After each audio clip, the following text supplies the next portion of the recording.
The nuns heard them before they saw them, the rhythmic splash of oars cutting through the North Sea's morning mist. June 8th, 793 AD. Lindisfarne Monastery. Sister Alflaed counted 40 oars, which meant 20 Vikings, which meant every woman in the monastery would be leaving on those ships or dying in the next hour. She had time for one prayer before the first axe hit the chapel door. She didn't pray for salvation. She prayed for a quick death. She didn't get it. What happened in the next 3 hours at Lindisfarne was so horrific that Alcuin of York, writing to the bishop, could only say, "The Church of Saint." Cuthbert is spattered with the blood of priests and stripped of all its furnishings, exposed to the plundering of pagans. What he couldn't write, was what happened to the 32 nuns. But we know from other sources, 12 were killed immediately, too old or too ugly for what came next. 20 were dragged to the ships. By the time those ships reached the slave market at Hedeby 3 weeks later, only 14 were still alive. 6 had jumped overboard in their chains. The Viking Age had begun, and for the next 300 years, European women would learn what Sister Aelflaed learned that morning. When the longships appeared, you had exactly 2 choices. Submit to everything, absolutely everything, and maybe live as property. Or resist and die immediately, but probably not cleanly. There was no third option. No ransom for most, no mercy for any. Just the cold economic calculation of whether you were worth more alive or whether killing you would save food on the journey. The Arabs who traded with Vikings documented what Europeans were too horrified to write. Ibn Fadlan, meeting Rus Vikings on the Volga River, watched them gang rape a slave girl as casually as sharing bread. Ahmad ibn Rusta noted Viking warriors would share captured women in full view of each other, sometimes the same woman in the same hour. But the most chilling account comes from the Annals of Ulster, which simply states, "The sea vomited forth floods of foreigners over Erin, so that no haven, no landing place, no stronghold, no fort, no castle might be found, but it was submerged by waves of Vikings and pirates." What those waves meant for Irish women was about to become clear. Before we dive into exactly what happened when Vikings dragged women onto their ships, hit the like button and subscribe if you want more uncensored history like this. Chapter 1. The first 24 hours, the Viking who grabbed Bridget O'Neill by her hair was maybe 17 years old. She was 15, daughter of an Irish chieftain, trained in Latin and needlework, virgin, valuable. He dragged her past her father's decapitated head toward the beach where 3 longships waited. This was Clontarf, 837 AD, and 60 Vikings had just destroyed a settlement of 300 people in less than an hour. The young Viking threw Bridget face down in the sand and started pulling at her dress. She thought this was it. Rape, then death. But an older Viking, one with grey in his beard and scars covering his arms, kicked the young one off her, not from mercy, from economics.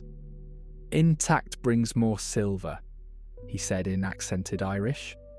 The Vikings had been raiding long enough to learn the language of their prey. He examined Bridget like livestock, checking her teeth, her hair, pulling up her eyelids to see if she was diseased, grabbing her breasts to feel their firmness. Then he said something in Norse to another Viking who brought rope.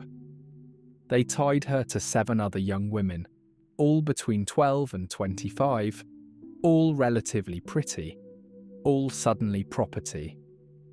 The selection process was brutally efficient. Vikings had learned through generations of slave-taking exactly what sold and what didn't. Women over 35 were usually killed immediately, unless they had specific skills: brewing, healing, metalwork. Women under 12 were a gamble. They might not survive the journey, but if they did, they'd bring premium prices to certain buyers. Beautiful women between 15 and 25 were gold. Plain women of the same age were silver. Ugly women were dead. But beauty wasn't enough. The Vikings had tests. They would hold a woman's head underwater to see if she'd struggle or submit. Fighters were killed. Too much trouble on a ship with 40 armed men. They'd strip women naked in front of their families to gauge their humiliation response. Women who went catatonic were left behind. They'd likely die on the journey. Women who submitted but stayed alert were taken. It was psychological profiling refined through centuries of slave-taking. The rape started immediately but strategically. The Vikings had learned that raping women in front of their families broke their spirits faster than anything else. Fathers forced to watch their daughters violated, husbands watching their wives, children watching their mothers. This wasn't just violence, it was programming. By the time these women reached the ships, many were already psychologically destroyed, unlikely to resist or attempt escape. Margaret of Orkney, captured in 841 AD, left one of the few first-person accounts that survived. Writing years later after she'd gained freedom through conversion and marriage, she described the first day. They made us watch as they killed the men. Not quickly, they wanted us to see what resistance brought. Then they sorted us like cattle, the pretty ones to the left, the useful ones to the middle. The rest they didn't sort. When they started with the touching, examining us, I learned to go somewhere else in my mind. It was the only way to survive that first sorting. The immediate violence served multiple purposes. First, it established absolute dominance. Second, it identified which women would break versus which would bend. Third, it began the process of dehumanization that would make the subsequent journey and sail easier for everyone involved. Vikings weren't stupid. They knew traumatized women were easier to control than desperate ones, so they calibrated the violence carefully, enough to break will, not enough to cause madness or death. Age cutoffs were precise and horrifying. Girls under 10 were usually killed unless they were obviously beautiful or from noble families worth ransoming. Women over 40 were killed unless they had valuable skills. Pregnant women were a complex calculation. If early pregnancy, they might be kept as the child could be sold separately. If late pregnancy, they were usually killed as they couldn't travel or work. The Vikings had tables, actual mental tables, of value versus trouble. The noble women faced a particular hell. Vikings knew that highborn women brought higher prices, but also that they were more likely to kill themselves from shame. So they were treated with a bizarre mixture of violence and care. Raped to break their pride, but then given better food to maintain their health. Beaten for resistance, but not marked on the face or breasts where scars would lower value. One Frankish princess, captured in 845 AD, was reportedly raped by 6 Vikings in the first hour, then given silk clothes and wine for the journey to market. Physical examination was methodical. Vikings checked for disease, pregnancy, virginity, though this was harder to determine than they thought, and general health. Women with good teeth brought more. It suggested youth and health. Women with calloused hands brought less. It suggested low birth and hard labour. Women with scars were evaluated based on scar placement. Battle scars might indicate a fighter worth avoiding, while whip scars indicated a slave already broken in. Chapter 2. The Journey. The long ship Ravenswing left the Irish coast with 43 Vikings and 31 captured women. By the time it reached the slave market at Hedeby 17 days later, only 22 women were still alive. 3 had been thrown overboard for fighting back. 2 had died from injuries sustained during the raid. 4 had managed to throw themselves into the sea despite being chained. The mathematics of Viking slavery were always brutal. The ships themselves were torture chambers. A typical longship was about 70 feet long and 17 feet wide at its widest point.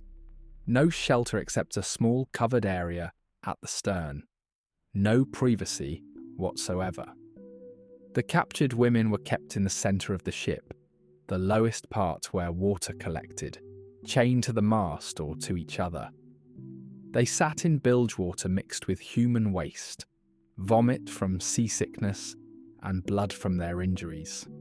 The smell, according to Arab chroniclers who travelled on Viking ships, was, beyond description, a mixture of excrement, death, and rotting fish. Rape during the journey was constant but regulated. The ship's captain usually had first choice, taking whichever woman he wanted each night. Then senior warriors got their turns. Young warriors and slaves who rode got whatever was left.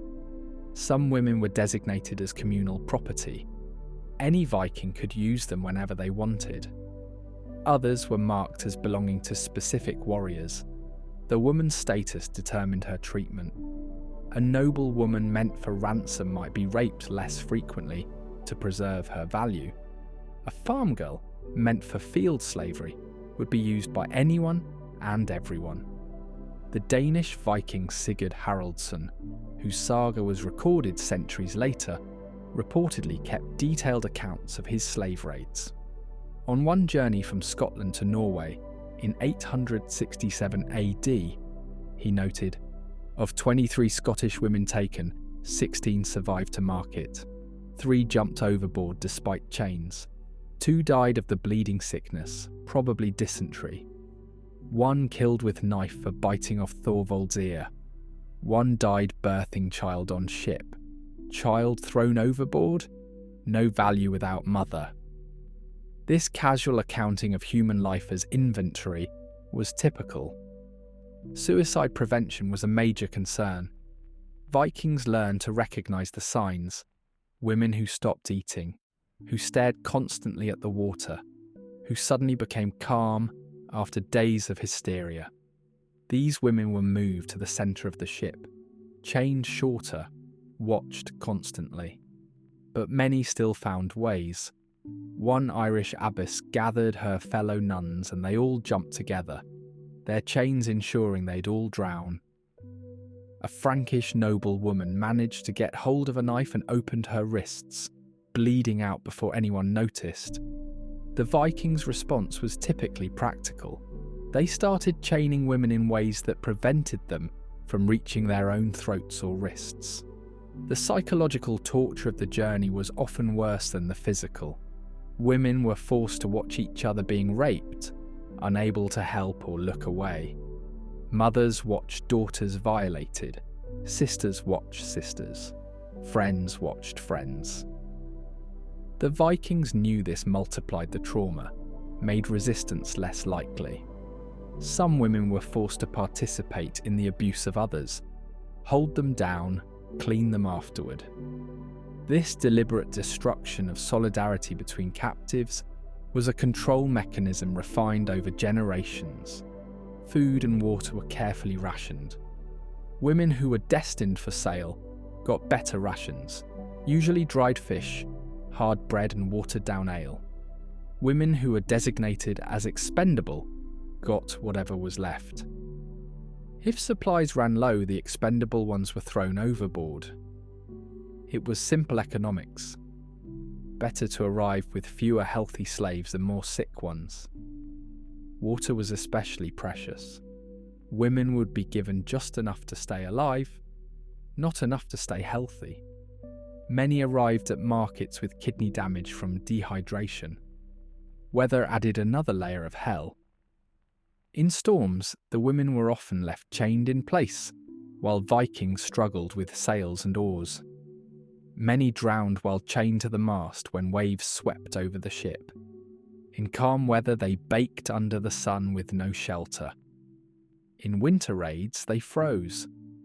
Scottish women captured in winter raids often lost fingers and toes to frostbite by the time they reached Norwegian markets. Their value decreased accordingly. The arrival at major ports was its own horror. As ships approached Hedeby or Dublin or Birka, the women would be cleaned up, thrown in the water while still chained, scrubbed with rough brushes, their hair combed out. This wasn't kindness, it was product preparation.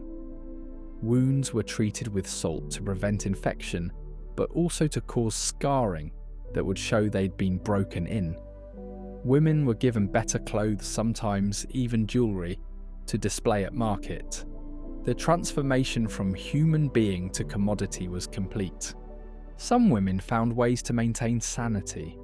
They would sing together when Vikings were sleeping, share stories in whispers, create small rebellions like refusing to eat unless they all ate together. A group of Frankish women captured in 856 AD reportedly created their own language of hand signals to communicate without Vikings knowing.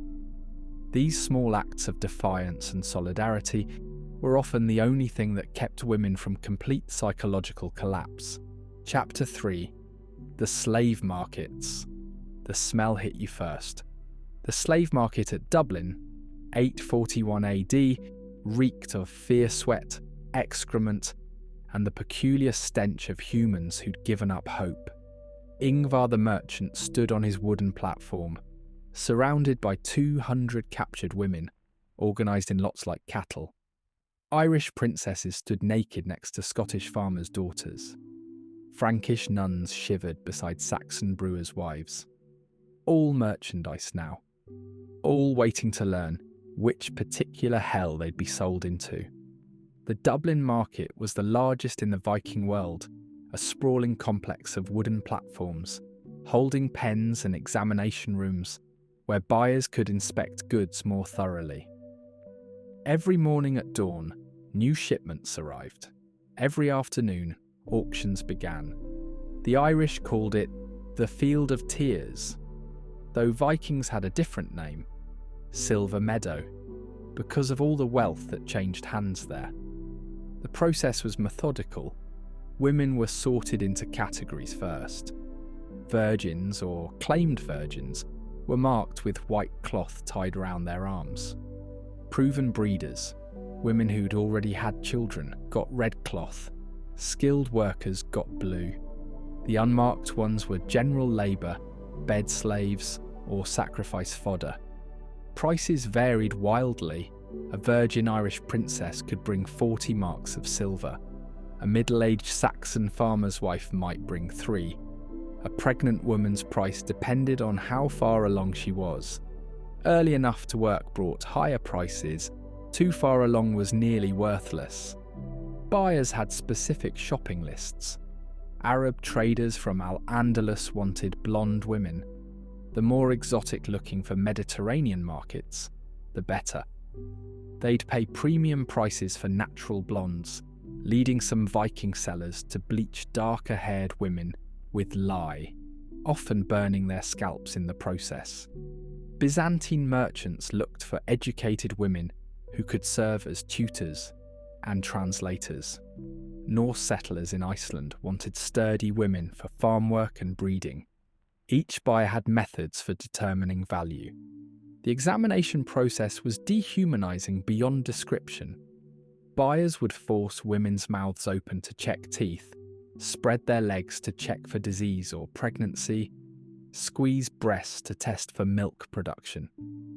Women were made to walk, run, lift heavy stones to demonstrate physical capacity. Some buyers would rape women before purchase to test their submission level. Too much fight meant trouble.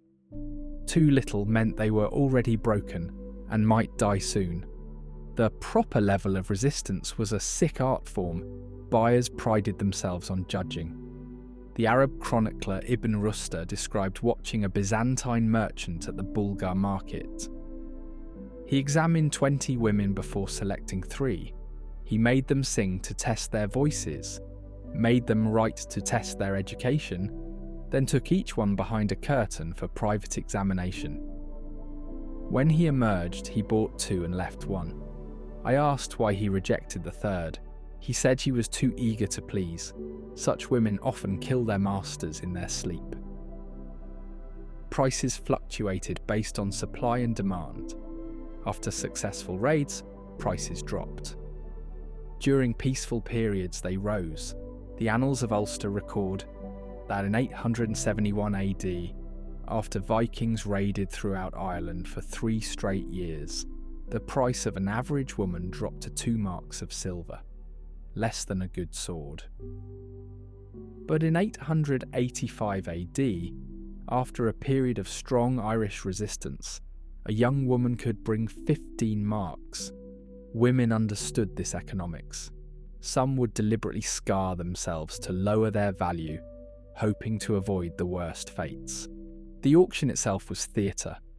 Women were displayed on raised platforms, turned slowly so buyers could see all angles. The auctioneer would call out their qualities: 16 summers Saxon, intact, good teeth, wide hips for breeding, speaks some Norse.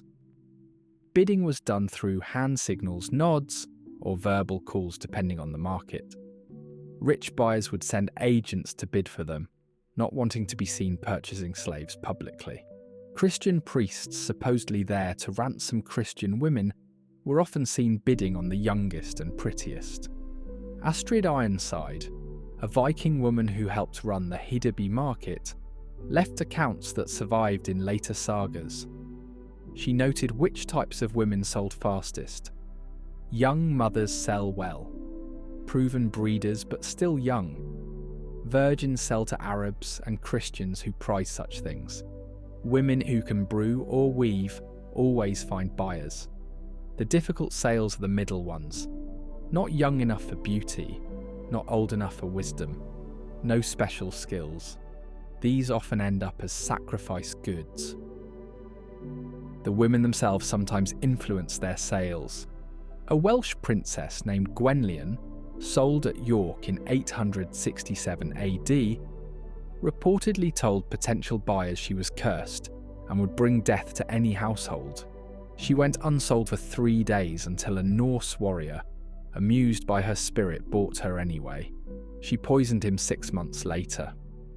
Another woman, an Irish nun, convinced buyers she was a powerful witch who would curse anyone who mistreated her. She was bought by a superstitious farmer who treated her well enough that she lived to old age and died free. But for most women, the market was just a transition from one horror to another.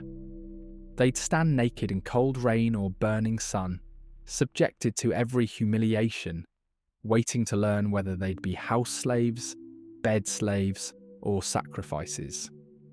The luckiest might be bought by Norse women looking for household help. These buyers were often less cruel than men.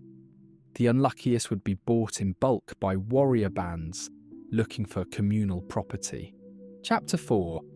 Categories of Hell. The Viking longhouse in Uppsala 874 AD contained 47 people. The master Ulf Thorson, his wife, their 6 children, 12 free servants, and 28 slaves. Of those slaves, 19 were women. Each occupied a specific category in the hierarchy of hell that was Viking slavery. Understanding these categories meant understanding exactly what fate awaited captured women after the markets. The bed slave, or frilla in Old Norse, occupied a complex position. She was personal property of one man, which protected her from others but guaranteed her regular rape by her owner. Ulf's frilla was a Frankish woman named Marie, though he called her Maria.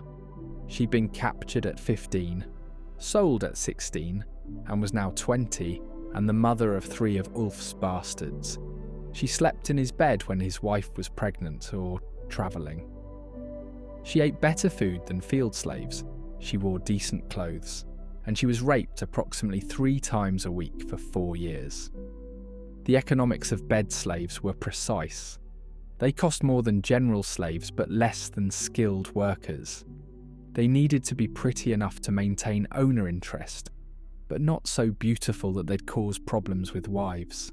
They were often given small privileges, a private sleeping space, better clothes, occasional gifts, that made other slaves resent them. This isolation was deliberate. A bed slave with no allies was less likely to rebel or escape.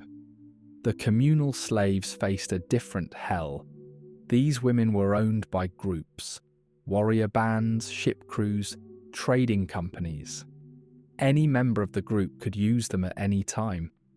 They had no single protector, no chance of becoming a favourite, no hope of eventual marriage or freedom. A Saxon woman captured in 869 AD and sold to a Viking raiding crew of 30 men lasted 6 months before dying of what the saga called exhaustion. The reality was repeated rape, probably dozens of times per day, until her body simply gave out. Field slaves were the majority. They worked from dawn to past dusk, farming, tending animals, cutting wood, hauling water. The sexual violence they faced was less systematic, but no less real. Any free man could rape a slave without consequence. These women often tried to make themselves ugly, rubbing dirt into their skin, cutting their hair ragged, scarring their faces. Some succeeded in being left alone. Most didn't. The household slaves had marginally better conditions. They cooked, cleaned, made clothes, tended children. If they were lucky, they worked for Norse women who might treat them as servants rather than property. If unlucky, they faced the same abuse as field slaves, plus the intimate proximity to their abusers. A British woman named Edith, enslaved in Denmark, described later how she had to serve meals to the man who raped her nightly, smile at his children, and pretend gratitude for the honour of household work. But perhaps the worst fate was that of sacrifice slaves. These women were kept specifically to be killed at important funerals or religious ceremonies. They were treated well, fed good food, given comfortable quarters, sometimes even educated in religious rituals. But they knew their fate. Every day they woke up wondering if today was the day. Ibn Fadlan described watching the sacrifice of a slave girl at a Viking chieftain's funeral. She was drugged, gang-raped by the chieftain's warriors as part of the ritual, then strangled while being stabbed simultaneously. The Vikings called this an honour. The girl had called it what it was: murder with extra steps. The breeding slaves occupied another category.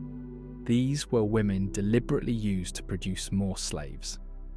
Vikings had learned that children of slaves were easier to control than captured adults. They knew no other life. Women who produced many healthy children might gain better treatment. Those who couldn't or wouldn't were demoted to fieldwork or sacrifice. An Irish woman named Bridget bore 11 children to a Viking owner over 15 years. Each one was sold. She never saw any of them after weaning. The skilled slaves, brewers, weavers, healers, had the best chance of eventual freedom. Their value increased over time rather than decreased. A Frankish woman who could make the honey wine Vikings prized might eventually buy her freedom with her earnings. A Saxon healer might become so valuable she'd be freed to ensure her loyalty. But these were exceptions. Most skilled slaves simply died as more valuable property. Age brought different horrors. Young slaves faced constant sexual assault, but had energy to survive the work. Middle-aged slaves faced less sexual violence, but harder labour as their bodies broke down. Old slaves, if they lived that long, were often killed when they couldn't work anymore. Vikings didn't keep useless property. A runestone in Sweden commemorates a Viking who sent 7 old slave women to serve him in Valhalla. The euphemism barely masks the mass murder. Some women found ways to gain power within slavery. A British slave named Aelfwin became her master's favourite, convinced him to free their children, and eventually manipulated him into freeing her so they could officially marry. She then used her position as a free woman to buy and free other British slaves. But for every Aelfwin, there were hundreds of women who died in chains, unnamed and unmourned. Chapter 5. Living as Property. The morning routine in Ragnar Lothbrok's household began the same way every day. The Irish slave Orflaith would wake before dawn, her ankle chain clanking as she rose from the pile of straw that served as her bed. She'd build the fires, haul water from the well, start the porridge. By the time the free household woke, everything would be ready. She'd been doing this for 7 years, ever since Vikings took her from Clonmacnoise Monastery. She was 22 when captured. At 29, she looked 50. The daily reality of sexual slavery was relentless. Ragnar took Orflaith whenever his wife was indisposed, during her monthly bleeding, after childbirth, during pregnancy when she felt sick. But it wasn't just Ragnar. His 2 adult sons considered her available property. His brother, who visited frequently, used her as a matter of course. Even male guests were offered her services as hospitality. She estimated later, in a letter written after gaining freedom, that she'd been raped over 2,000 times in 7 years. But rape was just one aspect of the comprehensive dehumanization. Slaves couldn't own property, couldn't marry, couldn't refuse any order. Orflaith watched her master's children grow up, fed them, cared for them, while her own child, conceived through rape, born into slavery, was sold at age 5 to a trader heading for Iceland. She wasn't allowed to cry when they took him. Showing grief was considered rebellion. The psychological torture was often worse than the physical. Slaves were given Norse names, forbidden to speak their native languages, punished for practicing their religions. Orflaith was renamed Asa. For 2 years, every time she answered to her Irish name, she was beaten. Eventually, she stopped responding to Orflaith at all. The woman who'd been Orflaith died somewhere in that Nordic longhouse, replaced by Asa, who survived by becoming nothing. Pregnancy was a special kind of hell. If the father was the master, the child might be acknowledged as a bastard with some rights. More often, the child was just another slave. If the father was unknown, common with communal slaves, the child was worthless. Many women tried to abort using herbs, risking death. Others committed infanticide, preferring to kill their babies than watch them raised as slaves. The Vikings' response was typically practical. Pregnant slaves were watched constantly. Newborns were immediately taken from mothers to prevent accidents. The British slave Edith, mentioned earlier, left detailed accounts of daily life. She described 18-hour workdays, sleeping on dirt floors, eating scraps and rotted grain. But she also described the small rebellions, spitting in the master's food, teaching slave children their native languages in secret, stealing small items to trade for better conditions. These acts of defiance, tiny as they were, kept some sense of humanity alive. Some women learned to manipulate the system. A Frankish slave named Gertrude became indispensable by learning Old Norse perfectly and becoming a translator. She deliberately made herself uglier to avoid sexual attention, gained weight, stopped washing her hair. It worked. She became too valuable as a translator and too unappealing as a bed slave. She eventually earned enough trust to travel with trading expeditions, where she helped other Frankish slaves escape whenever possible. The distinction between wives and slaves was often minimal. Even free Norse women had few rights, and captured women who became wives through force or coercion faced similar treatment.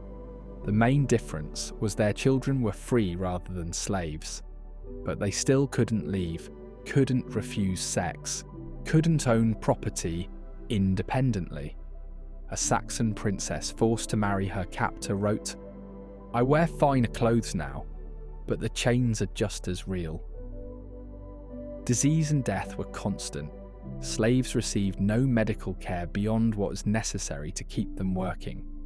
Sexually transmitted infections spread rapidly through slave populations. Pregnancy complications killed many. Suicide was common enough that Vikings developed specific prevention methods, removing anything that could be used for hanging, forcing slaves to sleep in groups so they could watch each other, checking daily for hidden sharp objects. But some women survived and even thrived through extraordinary cunning. An Irish noblewoman named Muireann, enslaved in Iceland, convinced her master she had prophetic dreams. She'd listen to gossip, make educated guesses about future events and present them as visions. Her reputation as a seer grew until even free Norsemen sought her advice. She used this position to improve conditions for other slaves and eventually negotiated her own freedom in exchange for a particularly valuable prophecy about where to find good farmland. Chapter 6. Death or Revenge. The Viking hall burned so hot the metal hinges melted off the doors.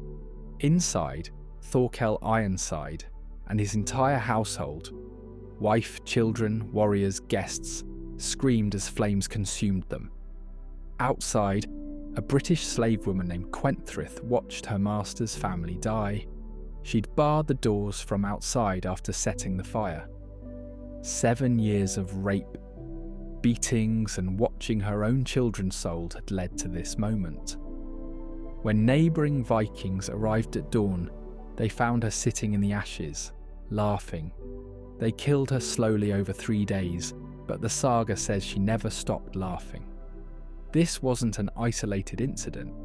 The Vikings' own sagas record dozens of slaves burning halls, poisoning entire households, leading raiders into ambushes. The threat was so real that wealthy Vikings employed food tasters and never slept without guards. But for every successful revenge, hundreds of women died attempting it or were caught before they could act. The poisonings were most common. Slave women who worked in kitchens had access to herbs, mushrooms, and contaminated meat. A Frankish slave named Hildegard killed an entire Viking crew by serving the mushrooms she claimed were delicacies from her homeland. 20 men died in agony. She was flayed alive, but not before she'd eliminated her tormentors. Another woman, Irish, added ergot contaminated rye to her master's bread supply. The entire family went insane from ergotism before dying. She was never caught, blamed it on bad grain. Some revenge took longer. A Saxon slave named Godgifu spent 15 years gaining her master's trust, becoming his most valued possession, bearing him 3 children he acknowledged as his own. Then, when he was old and vulnerable, she slowly poisoned him with small doses of mercury, making him think he was dying of natural causes. On his deathbed, she told him the truth. The saga records he tried to strangle her, but was too weak. She outlived him and gained freedom through Icelandic law that freed slaves upon their master's death if no heir claimed them. The most disturbing revenges involved children. Some slave women who bore their rapists' children would kill the babies in front of the fathers. Others would raise the children to hate their fathers, creating a generation of internal enemies. A Norwegian saga tells of a slave's son who grew up free but knew his mother's story.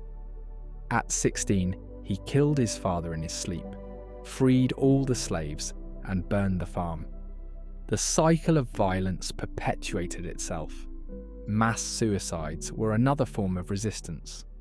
In 882 AD, 30 Irish slaves in Iceland agreed to walk into the winter sea together rather than face another year of slavery. They chained themselves together so none could back out. Their bodies washed up on shore for weeks. The Icelandic response was to ban slaves from accessing chains without supervision. But most women died less dramatically. Exhaustion, disease, childbirth complications, beatings, exposure. These killed more slaves than all the executions combined. The average life expectancy of a female slave was perhaps 7 to 10 years after capture. Young women captured at 15 might be dead by 25. Their bodies simply gave out under the relentless labour and abuse. Some women chose different paths. The Anglo-Saxon Chronicle mentions female slaves who became so psychologically broken they turned on other slaves, becoming enforcers for their masters. These women would beat other slaves, report escape attempts, even participate in rapes. Whether this was survival strategy or Stockholm Syndrome, it created another layer of horror. Slaves couldn't even trust each other. The woman who became a Viking raider herself deserves special mention. Her name was Rusla, called the Red Maiden, and she appears in several sagas. Originally a Norwegian princess, she was captured by Danish Vikings, enslaved, raped and tortured. But instead of breaking, she learned.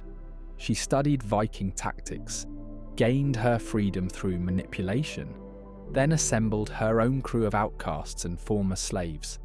She raided along the Norwegian coast for years, specifically targeting slavers.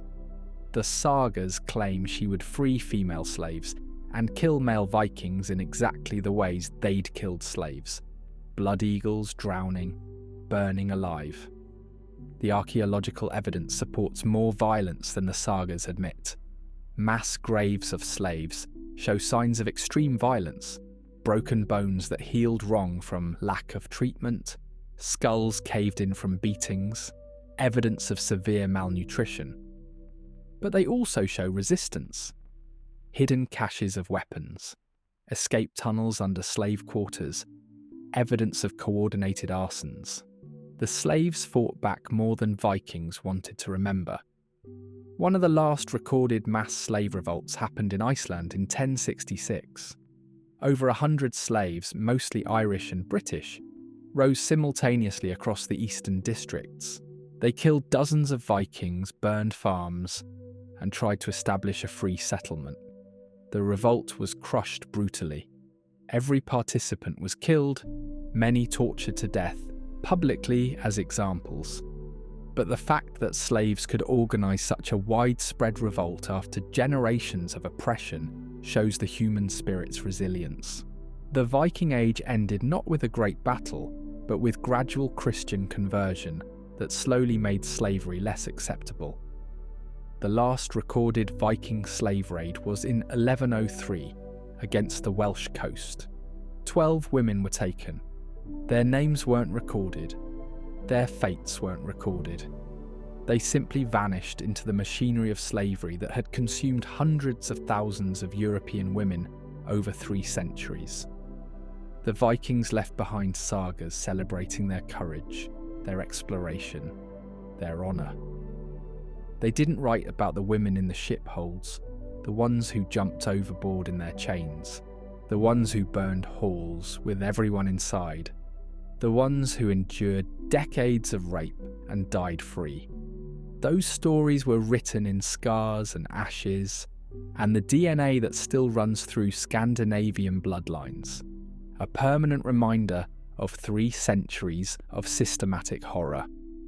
If you found this look into the dark reality of Viking slavery compelling, hit the like button and subscribe. Have a good night.